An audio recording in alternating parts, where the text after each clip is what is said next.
jour du lundi matin. Ça pique, c'est parti pour une nouvelle semaine. J'avais un peu froid quand je suis partie et j'ai mis ce magnifique bonnet que m'a tricoté mon tricopain Mathieu.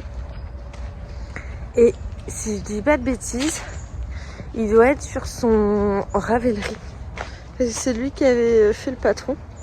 Et moi, il me l'avait fait en mérino 120 de langue avec du mohair aussi. Mais il est super beau.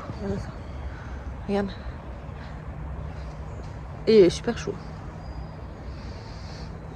Donc voilà. Il faudrait que je regarde s'il est toujours disponible. Et sinon que je lui demande de l'ajouter.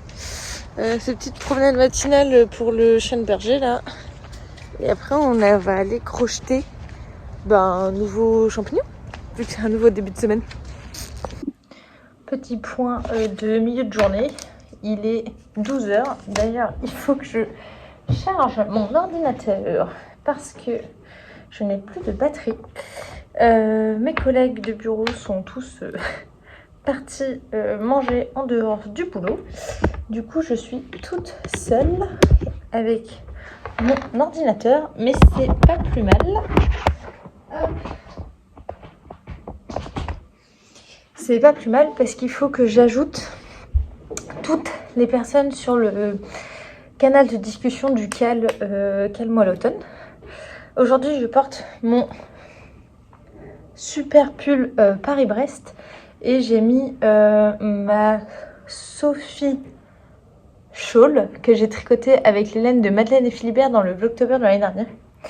Et en fait, il s'est vachement détendu.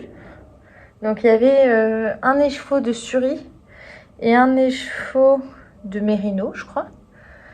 La couleur, elle est dingue. Hein. Et donc, il s'est quand même vachement détendu. Ça fait plus écharpe. Et donc, hop, je fais comme ça et comme ça. Et ça fait bien chaud. Et ce matin, en vélo, j'étais bien contente de pouvoir m'emmitoufler là-dedans. Et donc, ce midi, c'est luxe parce que c'est les restes des sushis qu'on s'est fait livrer hier soir. Donc, ça va être cool. Et je vais essayer d'avancer un peu sur le montage de la vidéo sur les machines à tricoter de Mathieu. Mais j'ai pas réussi ce week-end à bosser dessus. J'ai fait beaucoup d'autres choses. Et j'ai aussi, je commence à lire vos commentaires sur le vlog sur le Vlogtober de hier. Et il y en a beaucoup parmi vous qui seront pas onitites et qui veulent quand même des anomarkers. Donc il faut que je me renseigne si je peux ouvrir une boutique Etsy. S'il reste des anomarkers pour pouvoir vous les vendre ou si je fais sur Vinted. Mais le problème sur Vinted, c'est que il y a une commission pour l'acheteur, donc ça revient beaucoup plus cher. Et que sur Etsy, peut-être que ça permettrait qu'il n'y ait pas cette commission-là. Mais il faut quand même payer le site. Donc il faut que je me renseigne un peu pour tout ça, s'il m'en reste. Après, il est vrai que si ça marche plutôt bien, peut-être que... Faut pas dire ça trop fort pour mes tricopains, mais peut-être que j'en ferai plus souvent. Moi, j'adore les anomarkers. Et il y en a une d'entre vous qui m'a demandé combien j'en avais gardé pour moi. En vrai, j'en ai gardé que 3. Ça va. Donc là, hop, on va manger. Regarde, oh, c'est trop bien. On va manger. Ensuite, il faut que je fasse un aller-retour à la maison, juste après le repas, pour aller chercher des champignons parce que j'ai fait une expérience ce matin avec un collègue qui a pris beaucoup de son temps pour essayer de comprendre un problème que j'ai quand j'essaye d'analyser mes petites membranes. Là, je peux vous montrer, là, j'en ai plein d'autres. Tu vois, c'est ça, c'est une membrane comme ça que je fais. Et pour le remercier, je lui ai demandé s'il aimait les champignons. Il m'a dit carrément. Donc, je lui ai dit, ok, bouge pas. Je ferai un aller-retour à la maison à vélo tout à l'heure. Et j'irai t'enfiler pour te remercier. On est d'accord que les collègues qui bossent super bien et prennent de leur temps pour toi, il faut carrément les chouchouter. Et c'est carrément ce que je vais faire. Donc là, pause manger. J'essaie de mettre tout le monde sur le truc de discussion. Et on fera un aller-retour à la maison. Encore une journée de dingue. Allez, à plus. Concernant ma réaction, comme l'appareil RMN pour savoir si au final ma réaction a bien marché ou pas n'est pas disponible aujourd'hui, que demain matin je suis en TP, je vais donc faire une CCM, donc une chromatographie sur couche mince. C'est ce que j'avais fait la dernière fois quand j'avais fait je m'étais mis sur un rectangle et j'avais mis plusieurs taches, donc avec mon produit initial, mon produit final et le mélange des deux au milieu, et j'avais fait monter un solvant. Et après, en regardant sous une lampe UV, on pouvait regarder différentes tâches pour savoir où était notre produit ou pas. Donc ce que je vais faire, c'est aller la passer maintenant sur la manip que j'ai lancée et croiser les doigts pour qu'on voit quelque chose ou pas. Sinon, bah, le suspense tiendra son... Enfin, le suspense sera jusqu'à demain après. J'ai donc fait sur ce papier, sur le petit trait là qu'on voit à gauche, j'ai mis mon produit initial qui est un liquide, donc j'ai mis une petite goutte, et une petite goutte au milieu également, et tout à droite j'ai mis ce qu'il y a dans mon ballon de réaction, que j'ai mis ici seul, et au milieu également, pour qu'on puisse en fait voir la différence et savoir si dans mon produit final j'ai bien du produit initial ou pas. Je mets dans un solvant, donc un liquide, qui va faire monter en fait le produit sur toute cette plaque là, et va apparaître des taches à différents endroits, savoir en fonction de où le produit est, et avec la lampe UV on va pouvoir regarder ce qu'il y a actuellement dans le ballon, enfin dans la réaction. Et donc là on attend gentiment que le liquide monte et on va pouvoir aller regarder avec la lampe ce que ça donne.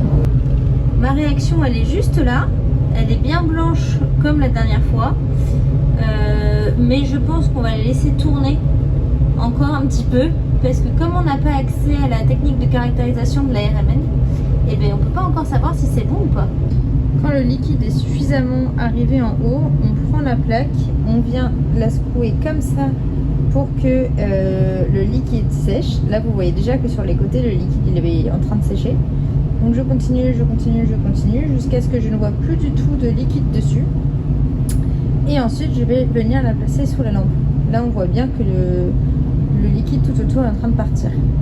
Alors ce qu'on voit ici, c'est que j'ai mon produit ici avec 1, 2, 3 taches, et mon produit de départ ici avec une seule tache.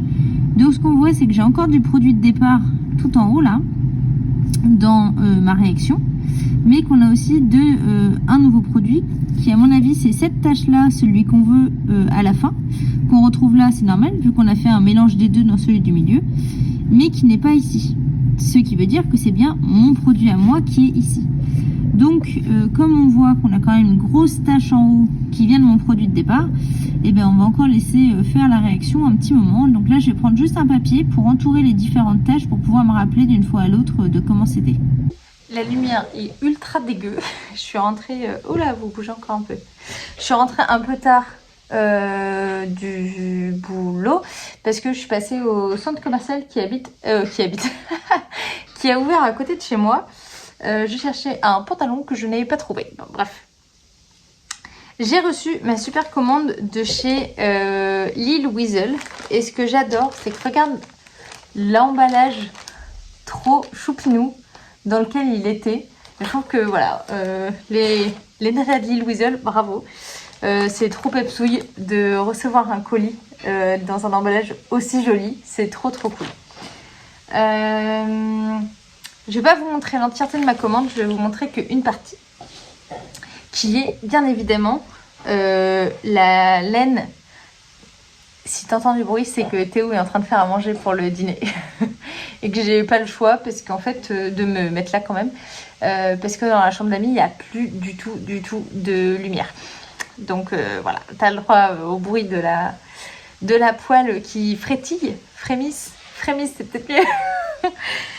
Et donc j'ai reçu leur nouveau coloris pour Octobre Rose. Et j'espère vraiment qu'à la caméra ça va leur rendre justice. Si, ça va. Alors, il s'appelle Fuck the Crab, édition 2024. Et il s'agit de la laine à chaussettes. Donc, leur Lil Sock 85 avec 85% de mérino et 15% de nylon. Et là, ce coloris-là, j'ai totalement craqué quand j'ai vu leur story. Bah, je vous avais raconté. Je le trouve vraiment très très joli. J'essaierai de vous montrer à la couleur du jour ce que ça donne demain. Vu que comme demain matin, je donne les cours le matin, je rentre manger le midi. Donc je pourrais vous faire un petit coucou le midi pour vous montrer un peu les couleurs que ça rend.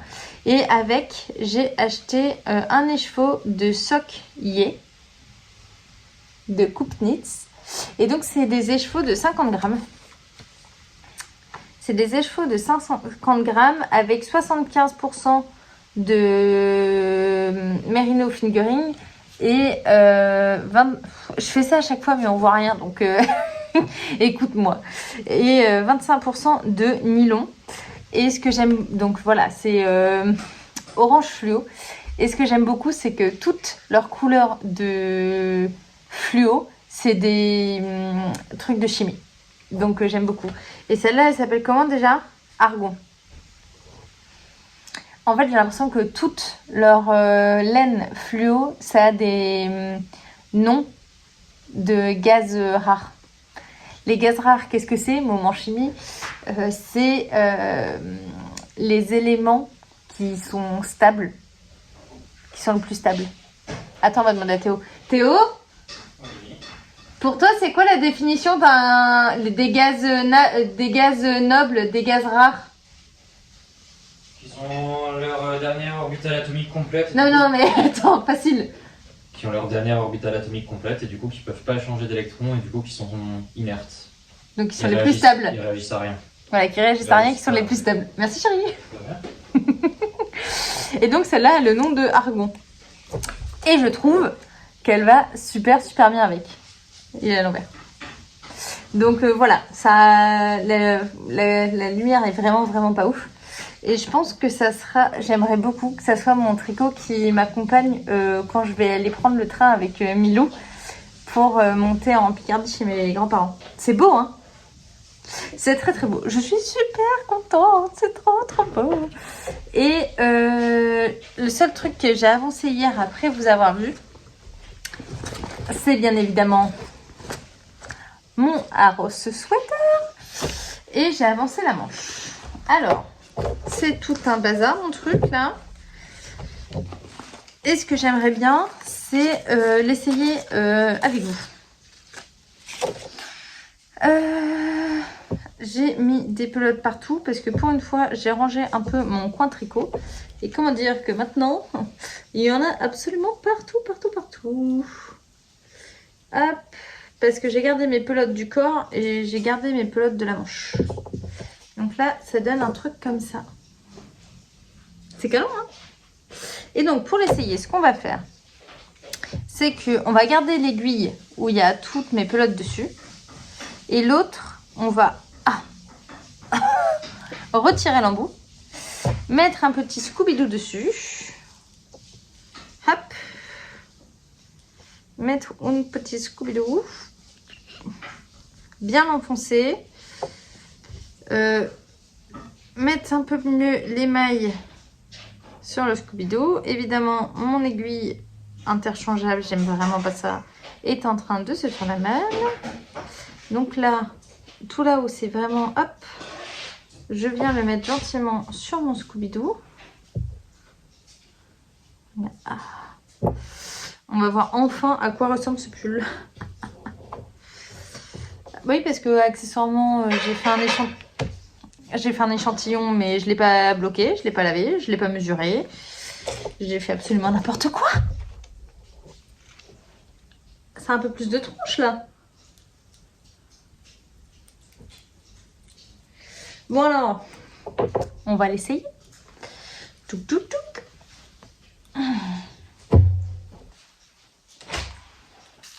Croise les doigts. Croise les doigts, croise les doigts, croise les doigts.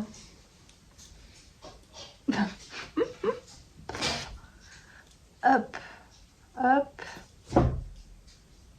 Je suis en train de perdre toutes mes mailles. Voilà, bon, c'est pas grave. Je la remettrai tout à l'heure. Ah, c'est trop beau. Je pensais que les manches étaient un petit peu trop larges, mais en fait, tu vois, elles sont vraiment très très bien. Oh, c'est canon. J'adore.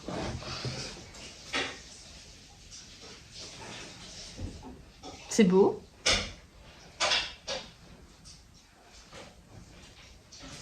C'est très très beau. Et donc, il va m'en falloir encore un petit peu. Ça tombe de partout. Il va m'en falloir un petit peu là encore. Pour arriver jusque, je pense, là. J'espère que j'aurai assez de pelote de laine. Je pense que ce que je vais faire, c'est que les côtes des poignets, je vais les mettre en attente. Je vais les faire jusqu'au bout là et les mettre en attente. Parce que je suis pas sûre que tout va passer dans du orange. Le plus important pour moi, c'était d'avoir du orange sur mon col. Là, ça gondole un petit peu. Je pense que avec un bon blocage là, ça va être vraiment mieux. Parce que de l'autre côté, ça va. Ouais. Et je vais mettre ça en attente. Et je ferai pareil pour le bas du corps. Et on verra quelle sera la pelote que j'ai le mieux. J'en ai le plus parce que tu vois, ça, c'est quand même mes deuxièmes pelotes. Donc, pour le rose et le bleu, il m'en reste pas mal. Mais je l'ai rebobiné en cake. Pour le orange, il m'en reste déjà pas beaucoup. Parce que le col double, au final, ça en prend vraiment pas mal de laine. Oh, je suis bien dedans, j'ai pas envie de le retirer. Donc, je vais faire la fin de ce Vlogtober avec, avec un pull pas du tout terminé. Et donc, j'ai commencé aussi mon champipi. J'ai commencé celui que je trouvais aussi très très joli. Hop, le jaune. Celui-là. Je trouve que esthétiquement, il est très beau. Alors, ils appellent ça un cèpe. Entre nous, c'est pas du tout un cèpe. Hein. Ça ressemble plus à une cool mail si je mettais du blanc sur le dessus. Mais bon, on ne va pas chipoter. Et j'ai commencé... Il fait du bruit, mais bon, comme je suis tellement contente qu'il fasse à manger, on va rien dire. Et donc, j'ai commencé le pied. Donc, j'en suis que là. Ça, c'était avant d'aller au boulot. Et ça, c'était hier soir devant notre film. Je pense pas que je vais tricoter beaucoup demain. J'adore. J'adore. C'est trop beau. C'est trop doux. T'as ce projet qui était pas du tout censé venir et qui au final j'adore de ouf. Donc voilà, je vais le retirer. Parce que là, je suis en train de perdre de plus en plus. Là, mon aiguille, elle est là. L'autre, elle est là. De plus en plus de mailles. Donc je vous revois demain avec une manche qui a avancé, mais surtout une manche qui a retrouvé toutes ses mailles. Salut!